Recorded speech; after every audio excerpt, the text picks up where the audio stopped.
Hello friends, मेरा नाम है अरुण और आज जो मैं मूवी एक्सप्लेन करने जा रहा हूँ उसका नाम है द डार्क नाइट।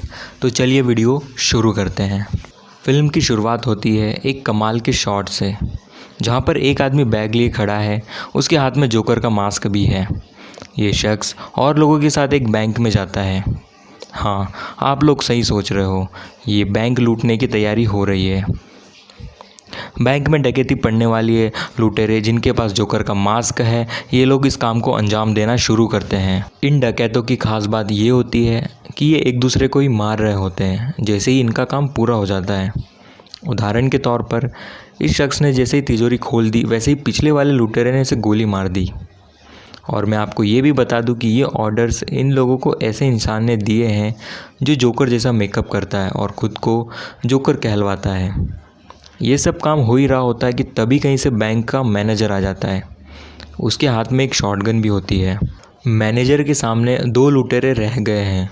ये दोनों इस मैनेजर को भी घायल कर देते हैं। फिर हम देखते हैं कि इस वाले लुटेरे ने अपने ही साथी पर गन तान दी है। तभी दीवार तोड़ते हुए बस आ जाती है और गन ताने हुए शख्स पर चढ़ जाती है। बस में से एक और लुटेरा निकलता है। ये दोनों पूरा पैसा बैग में डालते हैं और फिर ये दूसरा लुटेरा इस वाले को भी मार देता है। आगे हम मैनेजर को देखते हैं जो ज़मीन पर पड़ा हुआ है और कह रहा है कि तुम्हें नहीं पता तुमने किसका पैसा चुरा रहे हो। खैर, इस बात से इस अकेले बचे लुटेरे को ज़्यादा कुछ फ़र्क नहीं पड़ता और वो फिर अपना मास्क हटाता है। मास्क के पीछे जोकर है, जो अपने आप में ही बुराई और अराजकता का सैलाब है। ये पूरा प्लान जोकर का ही था। उसने बहुत ही चालाकी से बैंक लूटा और किसी को कोई हिस्सा भी नहीं देना पड़ा। इसके बाद जोकर इस मैनेजर को भी मार देता है और बस लेकर वहाँ से चला जाता है। फिल्म आगे बढ़ती है और हम देखते हैं एक माफिया डील को होते हुए, पर कहीं से एक काले सूट में एक परछाई आ जाती है। इन सबको लग रहा होता है कि ये बैटमैन है, पर असल में ये बैटमैन की वेशभूषा में एक और आम इंसान है। इस जैसे कई और लोग भी होते हैं, पर आखिर में असली बैटमैन आ ही जाता है और इस डील को रोक देता है। और साथ ही में वो इन नकली बैटमैन्स पर थोड़ा गुस्सा भी होता है, क्योंकि ये लोग बिना किसी पर्याप्त परीक्षण के ही समाज की बुराइयों से लड़ने चले थे। कहानी आगे बताने से पहले मैं आपको ये बता दूं कि इस कहानी में 4 अहम व्यक्ति हैं। पहला है ब्रूस वेन ए.के.ए. बैटमैन, दूसरा है जिम गॉर्डन, तीसरा व्यक्ति है हार्ली डेंट और आखिर में आता है सबसे अहम किरदार जो कि जोकर का है। कहानी में और लोग भी हैं जो इम्पॉर्टेंट है, जैसे कि रेचल जो कि हार्ली डेंट की गर्लफ्रेंड है, या फिर मैक्स जो कि ब्रूस वेन का पूरा बिजनेस चलाते हैं, या फिर एल्फ्रेड जो ब्रूस वेन के मेंटर की तरह काम करते आए हैं। खैर, कहानी पर वापस आते हैं। जोकर ने जिस बैंक को लूटा था उसमें माफिया का काफ़ी पैसा था। जिम गॉर्डन जो कि एक पुलिस ऑफिसर हैं, वो बैटमैन को ये बात बता देते हैं और साथ ही वो जोकर को पकड़ने की बात भी करते हैं। पर बैट मना करते हुए ये कहता है कि शहर के माफिया को ख़त्म करना इस व्यक्ति को पकड़ने से ज़्यादा ज़रूरी है। हमें इस पूरे सीन से ये भी पता चलता है कि माफिया का पैसा कई और बैंक्स में भी जमा किया गया है। गॉर्डन और बैट तय करते हैं कि इन बचे हुए बैंक्स पर भी छापे मारकर सारा पैसा जब्त कर लेंगे। पर गॉर्डन के रास्ते में एक मुश्किल है। उस मुश्किल का नाम है हार्ली डेंट। ये शख्स इस फिल्म का रियल हीरो है। बैटमैन के भी कई अच्छाई और कमाल के कारनामे हैं, पर हार्वी डेंट ने बिना किसी स्पेशल सूट या हथियार के ही कई मुजरिमों को जेल पहुंचा दिया है। चलिए हम पुरानी बात नहीं करते, हम इस सीन के बारे में ही बात करते हैं, जहाँ डेंट मरूनी नामक एक माफिया डॉन के खिलाफ केस लड़ रहा होता है। डेंट के पास एक विटनेस होता है जो मरूनी के खिलाफ गवाही पेश करने वाला होता है, पर यह विटनेस उल्टा डेंट पर ही गन तान देता है। कोर्ट में बैठे सब लोग डर जाते हैं, पर डेंट वो गन छीन लेता है और केस को आगे बढ़ाता है। आप लोगों को जानकर अच्छा लगेगा कि बैटमैन भी ऐसे ही किसी व्यक्ति को ढूंढ रहा था जो कि उसकी जगह ले सके, ताकि बैटमैन आराम से ब्रूस वेन की ज़िंदगी जी सके रेचल के साथ। आगे हम देखते हैं जिम गॉर्डन को, जो डेंट से परमिशन लेटर लेने आए हैं ताकि वो शहर के उन बैंक्स पर छापे मार सके जिनमें माफिया के पैसे हैं। अब हार्ली डेंट एक पब्लिक प्रोसिक्यूटर है, वो जनता के लिए लड़ता है, और गॉर्डन जिन बैंक्स को टारगेट करने वाले हैं उनमें माफिया के साथ साथ जनता का पैसा भी तो है। आगे हम देखते हैं डेंट मान जाता है, पर वो गॉर्डन से शर्त रखता है कि उसे बैटमैन से मिलना है। कहानी में आगे हमें एक मीटिंग दिखाई जाती है जो कि माफिया की है। शहर के सभी बड़े बड़े क्रिमिनल्स यहाँ पर बैठे हैं। ये सब लोग अपने कॉमन अकाउंटेंट से बातें कर रहे हैं जो कि इस वक्त प्लेन में है। इस शख्स का नाम लाओ है। ये सब लोग अपने पैसों को लेकर चिंता कर रहे हैं, पर लाओ कहता है कि उसने पहले ही सारा पैसा सभी बैंक्स में से निकाल कर कहीं और रख लिया है।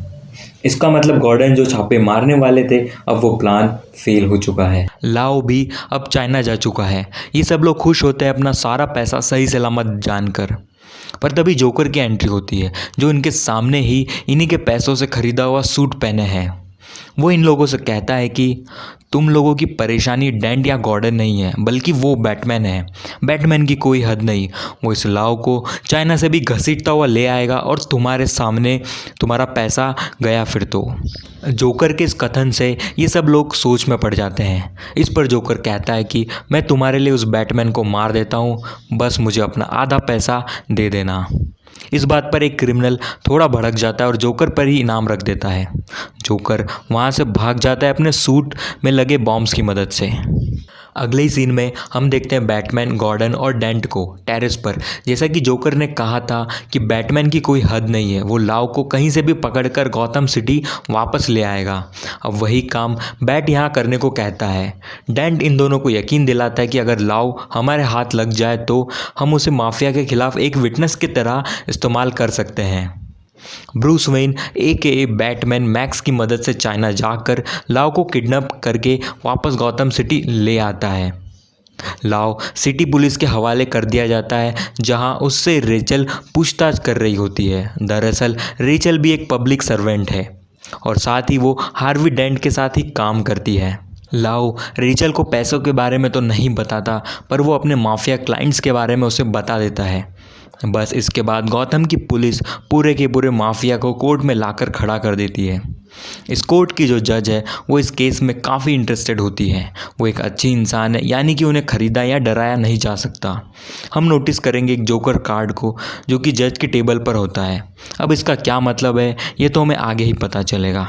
गौतम शहर के मेयर हार्वी डेंट से काफ़ी खुश होते हैं, पर साथ ही वो डेंट को एडवाइस देते हैं कि अब तुम्हें काफ़ी संभल कर रहना पड़ेगा। और तभी खिड़की पर एक लाश झूलने लगती है। ये शख्स उसी लोगों में से एक था जो नकली बैटमैन बनकर फिल्म के शुरू में थे। पूरे शहर को हिला देने वाली ये हरकत जोकर की ही है। वो एक वीडियो भी अपलोड करता है जहां वो सीधे सीधे बैटमैन को चैलेंज करता है। वो कहता है कि अगर असली बैटमैन ने अपनी सच्चाई दुनिया के सामने नहीं रखी तो वो ऐसे ही एक एक कर लोगों को मारता रहेगा। आगे हम देखेंगे हार्वी डेंट और रेचल को, जो कि ब्रूस वेन की दी गई एक पार्टी में होते हैं। कुछ देर बाद ब्रूस वेन भी वहाँ पर आ जाता है। ब्रूस और रेचल अकेले होते हैं। तब ब्रूस कहता है कि उसे हार्वी पर भरोसा है। हार्वी के रहते बैटमैन को काम करने की ज़रूरत नहीं है, और जब बैटमैन की ज़रूरत नहीं होगी तब ब्रूस रेचल के साथ अपनी बाकी की ज़िंदगी बिता सकेगा। खैर, कहानी आगे बढ़ती है। हम देखते हैं कोर्ट की जज को, जिसे कार में बॉम्ब लगाकर मार दिया जाता है। यही हाल शहर के कमिश्नर का भी होता है। ये दोनों काम जोकर के ही होते हैं। जोकर का अगला निशाना हार्वी डेंट होता है, जिसे मारने के लिए वो खुद ही आ जाता है, पर उसकी ये कोशिश नाकाम कर दी जाती है ब्रूस वेन के द्वारा। ब्रूस हार्वी को बेहोश करके छुपा देता है, पर जोकर के हाथों लग जाती है रेचल, जिसे वो खिड़की से बाहर फेंक देता है, पर बैटमैन उसे बचा लेता है। बस यही बात जोकर समझ जाता है और उसे पता चल जाता है कि बैटमैन और रेचल के बीच कोई कनेक्शन है। आगे पता चलता है कि जोकर एंथोनी गार्सिया, जो कि मेयर है, उन्हें भी मारने वाला है। ब्रूस इस पूरे हमले में इंटरफेयर करके इसे रोक देता है, पर इस भगदड़ में गॉर्डन मारे जाते हैं। इस वक्त फिल्म में एक और एंगल चल रहा होता है, जो मैक्स से शुरू होता है। दरअसल मैक्स के सामने रीस नाम का एक इंसान बैठा है, जो वेन एंटरप्राइज में एक काम करता है। उसे कंपनी के ट्रांजैक्शन देखकर ही पता चल जाता है कि शायद ब्रूस वेन ही बैटमैन है। वो मैक्स को ब्लैकमेल करने की कोशिश करता है, पर वो नाकाम हो जाता है।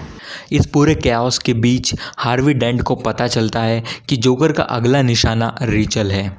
इस बात पर हार्वी रेचल को सेफ रहने को कहता है और रेचल चली जाती है ब्रूस वेन के घर, जहां वो एल्फ्रेड से मिलती है।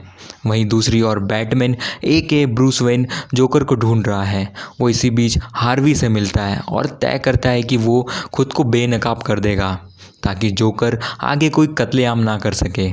पर हार्वी बैट की इस बात से काफ़ी नाखुश होता है। आगे एक हॉल में मीडिया के लोग हैं और हार्वी डेंट स्टेज पर चढ़ा हुआ है। ब्रूस भी वहीं है। इससे पहले कि ब्रूस स्टेज पर जाए उसके पहले ही हार्वी खुद को बैटमैन घोषित कर देता है। इस बात से काफ़ी लोग नाराज़ होते हैं, पर सबसे ज़्यादा नाराज़ रेचल होती है क्योंकि वो हार्वी को चाहती है और उसे लगता है कि ये काम बैटमैन का ही किया धरा है। हम देखेंगे गौतम की पुलिस को जो पूरे काफिले के साथ हार्वी को सेफ जगह ले जा रहे होते हैं, पर रास्ते में ही जोकर हमला कर देता है। पर बैटमैन इस हमले को रोक देता है और हमें पता चलता है कि जिम गॉर्डन भी जिंदा है। बैटमैन और गॉर्डन की इस चाल से जोकर पकड़ा जाता है।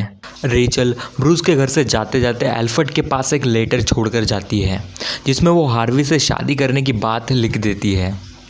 पर आगे जाकर एल्फ्रेड इस लेटर को ब्रूस वेन से छुपा लेता है। जिम गॉर्डन जो वापस आ चुके हैं वो स्टेशन में होते हैं। उनके सामने जोकर है और वो उससे कुछ पूछ रहे होते हैं।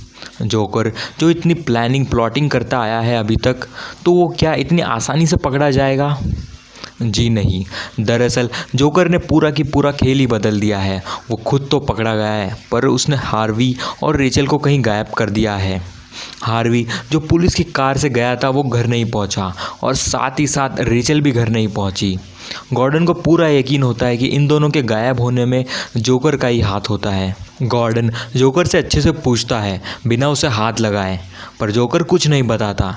पर जैसे ही गॉर्डन सेल से जाता है वैसे ही बैट आ जाता है और बैटमैन इस वक्त अच्छे मूड में नहीं होता। वो पहले तो जोकर की थोड़ी धुलाई करता है, फिर जोकर उसे बता ही देता है कि हार्वी और रेचल कहाँ पर है। कहानी आगे बताने से पहले मैं आपको बताने की कोशिश करता हूँ कि जोकर ये सब क्यों कर रहा है, वो आखिर साबित क्या करना चाहता है। इस फिल्म के राइटर्स ने इस फिल्म को बहुत ही रियल रखा है और जैसा कि हम जानते हैं कि असली दुनिया में भी लोग कितने करप्ट होते हैं। वो बस तब तक ही अच्छे बने रहते हैं जब तक कि उन्हें बुरा बनने की कोई वजह ना मिले। जोकर इस बात को अच्छे से जानता है। उसका मानना है कि अच्छे से अच्छे इंसान को करप्ट किया जा सकता है, बस उसकी ज़िंदगी में वो एक बुरा दिन आना चाहिए जहाँ उस इंसान को पूरी दुनिया मतलबी और बुरी लगे। खैर, अब कहानी पर वापस आते हैं। बैटमैन गॉर्डन को बताता है कि वो रेचल को बचाने जा रहा है और हार्वी के पास गॉर्डन जाने वाले होते हैं। किसी खाली दो अलग अलग बिल्डिंग्स में रेचल और हार्वी बंधे हुए हैं। हार्वी के आसपास ऑयल के कैंस रखे होते हैं। हार्वी आज़ादी की चाह में ज़मीन पर गिर जाता है और तभी दरवाज़ा खुलता है। हम देखते हैं बैटमैन को जो हार्वी को बचा लेता है, पर गॉर्डन रेचल को नहीं बचा पाते। एक बड़े ब्लास्ट में रेचल मारी जाती है और ये थी जोकर की एक और चाल जो उसने बहुत अच्छे से चली। उसने बैटमैन के साथ अच्छा खासा टाइम वेस्ट किया और फिर सही एड्रेस बताने की जगह उसने उल्टे एड्रेस बता दिए और साथ ही वो जेल से भाग जाता है लाव के साथ। आगे हम देखते हैं हार्वी डेंट को जो हॉस्पिटल में है। उससे मिलने के लिए गॉर्डन आते हैं। वो रेचल की बैड न्यूज़ देते हैं और गॉर्डन को पता चलता है कि हार्वी का आधा चेहरा जल चुका है। हम कहानी में थोड़ा आगे बढ़ते हैं। टीवी पर एक न्यूज़ चल रही होती है। इस न्यूज़ में रीस बैठा है। ये ब्रूस वेन की सच्चाई जानता है और मैक्स के समझाने के बाद भी रीस पहुंच चुका है मीडिया के पास। पर तभी न्यूज़ चैनल के स्टूडियो में जोकर का फ़ोन आता है। वो कहता है कि अगर गौतम शहर में बैटमैन ना रहा तो मेरा भी कोई वजूद ना रहेगा और इसलिए मिस्टर रीस को अगर 7 मिनटों के अंदर किसी ने नहीं मारा तो मैं एक हॉस्पिटल ही उड़ा दूंगा। ये न्यूज़ सुनते ही आम जनता स्टूडियो के बाहर पहुंच जाती है। पुलिस भी आ जाती है और गॉर्डन खुद रीस को सेफ जगह ले जा रहे होते हैं। पर गॉर्डन की कार में ये किलर भी होता है जिसे जोकर ने ही ब्लैकमेल किया है। वो हमला करने ही वाला होता है कि ब्रूस वेन आकर इस हमले को रोक देता है। वहीं दूसरी ओर डेंट के पास जोकर पहुंच जाता है। वो डेंट को रेचल के इमोशंस में बहा देता है। वो पूरा का पूरा इल्ज़ाम गॉर्डन और माफिया पर डाल देता है। हार्वी के एक्सप्रेशन से हम समझ जाते हैं कि वो आखिर बुरा बन ही गया। जोकर ने बैटमैन से जो भी कहा था वो आखिर उसने कर ही दिया। उसने एक अच्छे खासे इंसान को बुरा बना ही दिया। जोकर हॉस्पिटल से जाते जाते वहाँ पर भी एक ब्लास्ट कर जाता है और हॉस्पिटल के स्टाफ को अपने नेक्स्ट प्लान के लिए किडनैप कर लेता है। आगे हम देखते हैं जोकर को फिर एक बार टीवी पर, जहाँ वो शहर के ब्रिज को उड़ाने की धमकी दे रहा होता है। पुलिस इस ब्रिज पर पहुंचकर जांच पड़ताल कर रही होती है, पर सच बात तो यह है कि ये सिर्फ जोकर की एक और चाल होती है। उसका असली प्लान तो कुछ और ही है।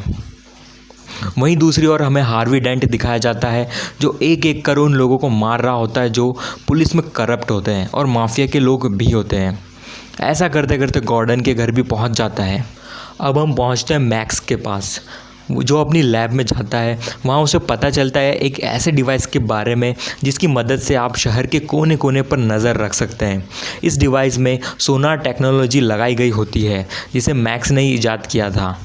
मैक्स इस डिवाइस के इस्तेमाल से काफ़ी नाखुश होता है। वो ब्रूस को मना भी करता है, पर ब्रूस इसका यूज़ करके जोकर को तलाशना चाहता है। खैर, हमें आगे दो बड़ी बड़ी शिप्स दिखाई जाती है जिसमें बहुत सारे लोग होते हैं। अब हम समझते हैं कि इन दोनों शिप्स में इतने सारे लोग क्या कर रहे होते हैं।